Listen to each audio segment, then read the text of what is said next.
अस्सलाम वालेकुम कैंडिडेट्स मां या सनम नवाज़ ऐं तव्हां ॾिसी रहिया आहियो ई साइंस स्कूल चैनल। जीअं त सिंध हुकूमत एजुकेशन डिपार्टमेंट में जेके 37,000 पोस्ट अनाउंस कयूं हुयूं उन बाबति पंहिंजी पॉलिसी पिणु वाज़े करे चुकी हुई, पर अॼु वरी ॿीहर सिंध हुकूमत टीचर्स जी भर्तियुनि जे हवाले सां कुझु तब्दीली आंदी आहे, जंहिंमें कैंडिडेट जे लाइ हिकु त सुठी ख़बर आहे ऐं हिकु ॾुखाईंदड़ बि ख़बर आहे। इन सिलसिले में असां तव्हांखे अॻिते हली इन जो तफ़सीली वीडियो पिणु ॾेखारींदासीं।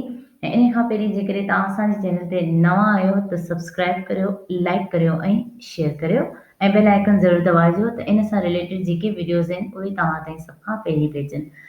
कैंडिडेट जीअं त अॼु सेक्रेटरी तालीम अहमद बख्श नारेजो रिक्रूटमेंट पॉलिसी बयानु कंदे ॿुधायो आहे त तालीम जे बहितर मयार खे मद्देनज़र रखंदे प्राइमरी टीचर्स जी तालीम खे इंटरमीडिएट में वधाए ग्रेजुएशन सेकेंड क्लास रखी वई आहे। इन ख़बर सां उन कैंडिडेट जे लाइ सदमो हूंदो जेके हेसि ताईं पंहिंजी तयारी में मसरूफ़ हुआ। PST जे लाइ जेकी रिक्वायरमेंट हुई उहा इंटरमीडिएट हुई, पर हाणे इहा ख़तमु कई वई आहे।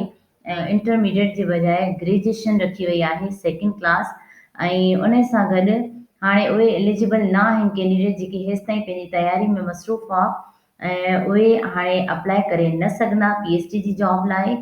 ऐं उन सां गॾु हिकु सुठी ख़बर इहा आहे त प्राइमरी टीचर्स जो स्किल जेको हेसि ताईं 9 हो उन खे वधाए 14 कयो वियो आहे। इन करे इन जी क्वालिफिकेशन बि रिक्वायरमेंट जेकी क्वालिफिकेशन जी आहे उहा बि वधाई वई आहे। ऐं उन खां अलावा जेकी BEd बाबति जेकी पॉलिसी अॻु में बयानु कई वई आहे उन में का बि तब्दीली न आई आहे। जेकॾहिं कंहिं कैंडिडेट जो BEd या MAd थियल आहे, प्रोफेशनल डिग्रीज़ आहिनि कंहिं कैंडिडेट वटि, त उनखे इज़ाफ़ी मार्क्स ॾिना वेंदा। वधीक ॾिसो तफ़सील हिन वीडियो में। Thanks for watching. असां इन सेगमेंट में ताज़ो जेको सिंध काबीना टीचिंग ऐं नॉन टीचिंग स्टाफ जे भर्तीअ जे लाइ नई पॉलिसी जोड़ी आहे ऐं उन तहत उस्तादनि जूं तक़रीबन कोई 37,000 जायूं भरणियूं आहिनि सिंध हुकूमत खे। उन हवाले सां गुफ़्तगू कंदासीं। असांखे टेलीफोन लाइन ते जॉइन कयो आहे सेक्रेटरी एजुकेशन आहिनि अहमद बख्श नारेजो साहब। उन्हनि सां गुफ़्तगू कंदासीं। साईं तव्हांखे पंहिंजे प्रोग्राम में भली कार चवंदा। जी महिरबानी। नारेजो साहब, पॉलिसी असां चाहियूं था त तव्हांखे बि इन जे करे असां लाइन ते वरितोसीं त जीअं उन जा जेके तफ़सील आहिनि असांजे नाज़रीन ताईं पहुची सघनि, त छा पॉलिसी नई पॉलिसी जेका जुड़ी आहे उन जा खदो ख़ाल थोरा जेके मुख़्तसरन ऐं अहम जेके आहिनि उहे असां सां शेयर कयो। अच्छा, हुन में मेजर जेके फ़ैसिला थिया आहिनि, काबीना इहो फ़ैसिलो कयो आहे त हिन वक़्तु जेके ख़ाली जायूं आहिनि उहे यकमुश्त जेके आहिनि कॉम्पिटिटिव प्रोसेस जे थ्रू ओपन मेरिट जेका आहे उनजे बुनियाद ते उहे भर्तियूं कयूं वेंदियूं। ऐं पहिरियों इहो हुयो त असां IB सां जेको MOU साइन कयो उन मुताबिक़ 3 सालनि दौरान जेको आहे न भर्तियूं थियणियूं हुयूं 3 फेज़िस में। लेकिन हाणे फ़ैसिलो कयो वियो आहे त सभु पोस्टूं जेके बि वैकेंट आहिनि उहे सभु एडवर्टाइज़ कयूं वेंदियूं। हुन में 1 खां 15 ताईं जो जेके पोस्टूं आहिनि टीचिंग स्टाफ जूं उहे IBA सखर यूनिवर्सिटी जे थ्रू उहे एडवर्टाइज़ थींदियूं ऐं IBA उन्हनि जी टेस्ट कंडक्ट कंदो। जॾहिं त मथे जूं जेके पोस्टूं आहिनि उहे सिंध पब्लिक सर्विस कमीशन जेका आहे उन जे थ्रू थींदियूं। त प्राइमरी स्कूल टीचर जी जेका पोस्ट आहे हिकिड़ो त हुनखे अपग्रेड कयो वञे, 9 ग्रेड में आहे त हुनखे अपग्रेड करे 14 ग्रेड में कयो वञे। हिकिड़ो त इहो सुठो जेको न फ़ैसिलो आहे, ख़ुशाइन फ़ैसिलो आहे।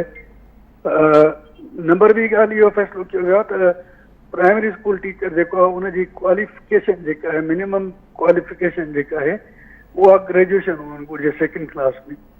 त पहिरियों इहो सोचियो वियो हो त जेकॾहिं इंटरमीडिएट बि कोई हुजे ऐं टेस्ट पास करे वञे त हुनखे रिक्रूट करे सघिजे थो। लेकिन हाणे बि न इहो फ़ैसिलो कयो आहे त उहो जेको मयार आहे उहो बहितर करण जे लाइ जेको मिनिमम क्वालिफिकेशन जेका आहे उहा ग्रेजुएशन हुअणु घुरिजे। त उनजे लाइ असां उहो रिक्रूटमेंट रूल्स जेके आहिनि उन में अमेंडमेंट कराइणी पवंदी। मुख़्तलिफ़ जेके प्रोफेशनल डिग्रियूं आहिनि उहा हिकिड़ी का साल जी आहे, का 2 सालनि जी आहे, 3 जी आहे, 4 जी आहे।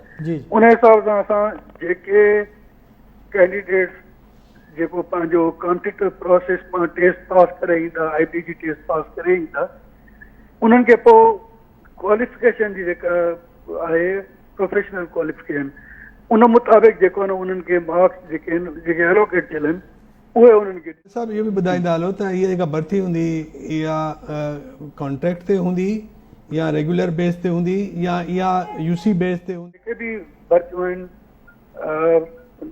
14 ग्रेड जूं 16 ग्रेड जूं 9 ग्रेड जूं ख़ासि करे जेको आहे जेके PST जेके आहिनि TST जेके आहिनि उहे यूसी बेस्ड हूंदियूं उहे हिन जे लाइ या त लोकल टीचर भर्ती करे सघजनि ऐं उते रहनि ऐं सिफ़ारिशूं करे पंहिंजी बदिली न करे वञनि। ऐं कॉन्ट्रैक्ट ते हूंदियूं या रेगुलर हूंदी भर्तियूं? इहे रेगुलर हूंदियूं छाकाणि त इहे पोस्ट रेगुलर आहिनि